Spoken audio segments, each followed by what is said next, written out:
जैसा कि मेरे वीडियो का टाइटल है some words used as verbs and prepositions.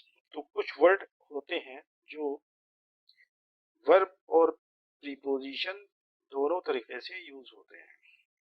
हालांकि इसमें कुछ वर्ड्स ऐसे होंगे जो एडवर्ब तरीके से यूज होगा या और किसी पार्ट ऑफ स्पीच के सेंस में यूज होगा।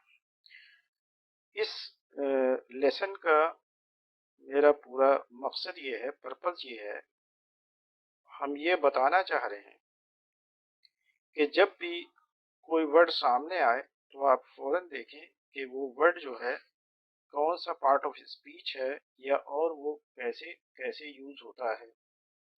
तो नॉर्मली हम लोग को जो पढ़ाया जाता है कि प्रीपोजिशन में हमें खास तरह के वर्ड पढ़ाए जाते हैं, तो हम समझते हैं कि वो प्रीपोजिशन ही है या वर्ब है तो वर्ब ही है। तो ऐसा नहीं होता है। कोई वर्ड क्या है वो हमें तब पता चलता है कि जब वो सेंटेंस में यूज होता है। इसको ऐसे समझा जा सकता है कि कोई व्यक्ति है, कोई पुरुष है, तो वो किसी का लड़का है, किसी का बाप है, किसी का भाई है। तो आदमी एक ही है लेकिन रोल कई एक अदा कर रहा है।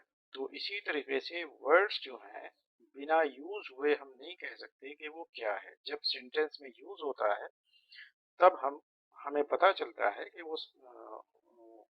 उस सेंटेंस में वो वर्ड कौन सा रोल अदा कर रहा है, वर्ब का, प्रीपोजिशन का, एडवर्ब का, कंजंक्शन का और या एडजेक्टिव का, इसी तरीके से।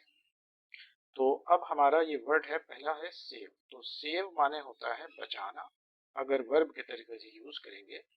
लेकिन यही सेव का मतलब होता है छोड़कर। तो अगर हम यहाँ ये सेंटेंस अब हम देखते हैं, you must save some money for the festival, कि तुम्हें त्योहार के लिए कुछ पैसा जरूर बचाना चाहिए। तो ये है वर्ब यहाँ पे। लेकिन इसी को हम यहाँ पे प्रीपोजिशन के तौर पे यूज करेंगे। All the students are present, save, सारे स्टूडेंट्स प्रेजेंट हैं। तो सेव का मतलब छोड़कर, किसको छोड़कर? सेव मोहन, मोहन को छोड़कर सारे बच्चे उपस्थित हैं। तो यहाँ पे सेव ये प्रीपोजिशन है और इसी सेव की जगह पे हम एक्सेप्ट, एल्स या बट भी यूज कर सकते हैं।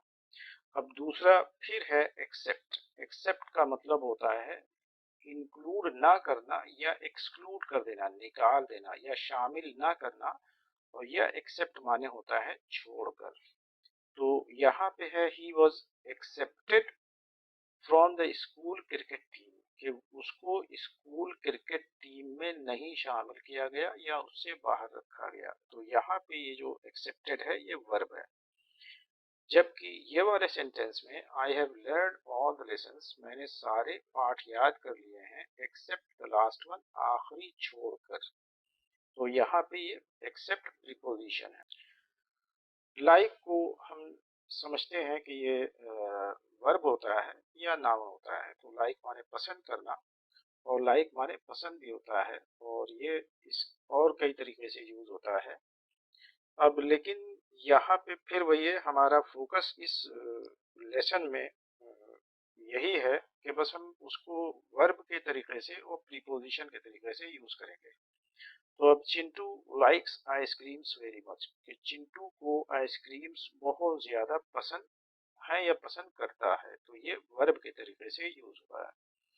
जबकि ये वाले सेंटेंस में यूज हुआ है ये प्रीपोजिशन के तरीके से। Don't sit, sit like that, उस तरीके से ना बैठो। You may fall and hurt yourself, तुम गिर सकते हो और अपने आप को चोट पहुंचा सकते हो। तो यहाँ पे ये जो लाइक यूज हुआ है ये प्रीपोजिशन के तौर से यूज हुआ है। अब हम आते हैं दूसरा वर्ड नियर। नियर का मतलब होता है करीब। हम लोग इसको ज्यादातर बच्चे इसको प्रीपोजिशन ही समझते हैं, जबकि ये वर्ब के तरीके से भी यूज होता है। तो नियर का मतलब करीब या करीब आना।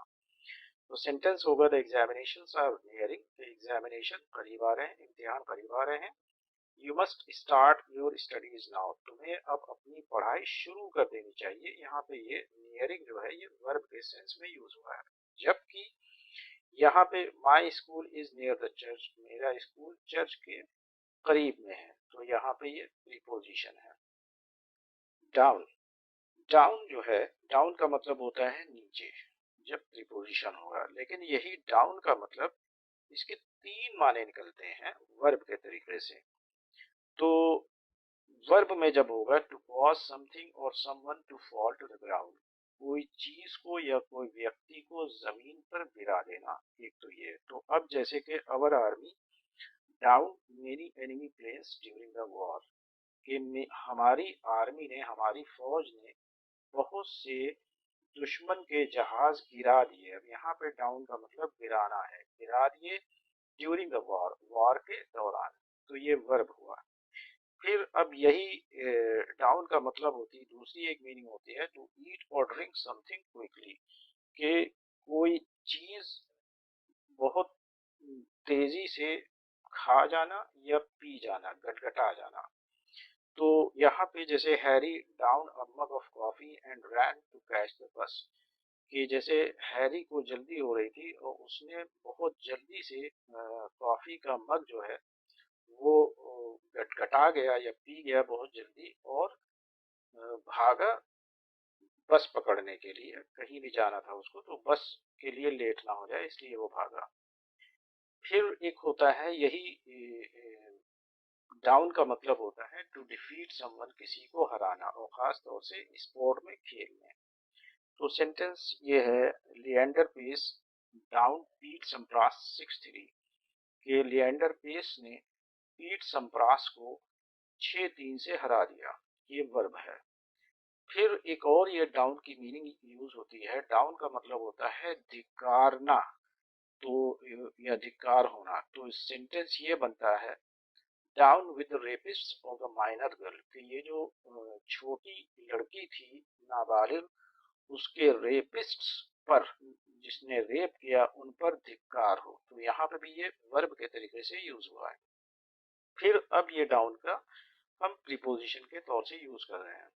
तो Sonu climbed down the ladder without my help, तो सोनू हम कह रहे हैं कोई भी है, बच्चा अच्छा है, तो वो हम कह रहे हैं कि वो क्लाइम, अच्छा ये जो क्लाइम है, क्लाइम का मतलब चढ़ना ही खाली नहीं होता है, क्लाइम का मतलब उतरना भी होता है। तो क्लाइम अप होगा चढ़ना, और क्लाइम डाउन उतरना। तो सोनू उतरा, काहे से उतरा, डाउन द लैडर, कि सीढ़ी से उतरा, विदाउट माय हेल्प, यानी कि बिना मेरी हेल्प के वो आज सीढ़ी से उतर गया। तो यहाँ पे ये डाउन जो है प्रीपोजिशन है। अब ये है टिल, टिल माने हो वैसे तो होता है, जब प्रीपोजिशन होता है इसका मतलब होता है up to the time that, के तक, यानी कि 6 बजे तक, 7 बजे तक, या हमने कहा कि मार्च तक, या इसी टाइप से हम तक टाइम के सेंस में यूज करते हैं। लेकिन यही टिल जो होता है नाउन भी होता है, कि एक उसमें जो दराज वगैरह होती है जिसमें कुछ चीजें पैसे ऐसे रखे जाते हैं, उसको भी टिल कहते हैं। और इसी, लेकिन यहाँ पे ये जो टिल है, हमने ये वर्ब के तरीके से हमें यूज करना है। तो टिल का मतलब होता है to prepare and use land for growing crops, कि कोई जमीन है उसको फसल बोने के लिए तैयार करना और यूज करना उसको, तो उस पे थोड़ी खुदाई उदाई करना और उसको जोतना। तो अब यहाँ पे सेंटेंस होगा, the poor man is tilling the land to sow the winter crop, कि गरीब आदमी जो है वो जमीन तैयार कर रहा है, यानी कि उसमें जुताई वगैरह कर रहा है। टू सो, सो माने होता है बोना, कि विंटर का मतलब जाड़े की फसल बोने के लिए जमीन को तैयार कर रहा है, उस पर जुताई उताई कर रहा है। टिल का मतलब ये यहाँ पे वर्ब के तरीके से यूज हुआ है। अब यहाँ पे ये I will wait for you to till 7:30 in the evening, मैं तुम्हारा इंतजार करूंगा कब तक के, 7:30, 7:30 बजे शाम तक। यहाँ पे ये प्रीपोजिशन है। तो फिर है ये अप का मतलब ज्यादातर जो लोगों को पता है वो यही है कि प्रीपोजिशन होता है, और लेकिन यही अब जो होता है एडवर्ब भी होता है, और ये और भी सेंस में यूज है, और प्रीपोजिशन के तरीके से भी अगर यूज होता है तो बहुत सेंस में यूज होता है। अब हम इस पे आते हैं कि इसको वर्ब के तरीके से यूज करते हैं। तो जब ये वर्ब होगा, अप का मतलब ऊपर, तो इसका मतलब इंक्रीज करना, बढ़ाना होता है। तो सेंटेंस है the petrol prices have been upped yet again, कि पेट्रोल के दाम हैव बीन अप्ड, ये बढ़ा दिए गए हैं, येट अगेन, एक बार फिर से, जोर देने के लिए, येट अगेन का मतलब फिर से बढ़ा दिए गए हैं एक बार। तो यहाँ पे अप का मतलब है बढ़ाना, इंक्रीज करना। फिर है the cat climb up the tree, कि बिल्ली जो है पेड़ पर चढ़ गई। अब यहाँ पे अब जो है वो प्रीपोजिशन है, पेड़ पर चढ़ गई, and saved herself from the dogs, और कुत्तों से अपने आप को बचा लिया। फिर है इन। अब इन ज्यादातर लोग इसको भी वही समझते हैं कि प्रीपोजिशन है, हालांकि ये एडवर्ब भी होता है, और ये इन फिर टाइम के साथ भी यूज होता है, प्लेस के साथ भी यूज होता है, इनके बहुत यूज हैं प्रीपोजिशन के तौर पर ही, लेकिन हम यहाँ पे इसको वर्ब के तरीके से यूज करते हैं। तो इनका मतलब होता है, वर्ब जब होगा तो इसकी मीनिंग होगी टू कलेक्ट, इकट्ठा करना, या गैदर इन, के इकट्ठा करके अंदर रखना। तो यहाँ पे in the crop before the rain starts, तो इन द क्रॉप का मतलब कि कलेक्ट द क्रॉप, या गैदर इन द क्रॉप, कि क्रॉप को इकट्ठा करके अंदर रखो, बिफोर द रेन स्टार्ट्स, इससे पहले कि बारिश शुरू हो। और फिर ये प्रीपोजिशन है the teacher is in the class, कि टीचर क्लास में है, तो यहाँ पे इन प्रीपोजिशन है। आप सबसे रिक्वेस्ट है कि मेरे चैनल को सब्सक्राइब करिए, वीडियो को लाइक करिए, शेयर करिए अपने दोस्तों में, और बेल आइकन ज़रूर हिट करें, ताकि जब अगला वीडियो आए तो आपको नोटिफिकेशन पहले से मिल जाए। आपके सहयोग की मैं रिक्वेस्ट करता हूँ।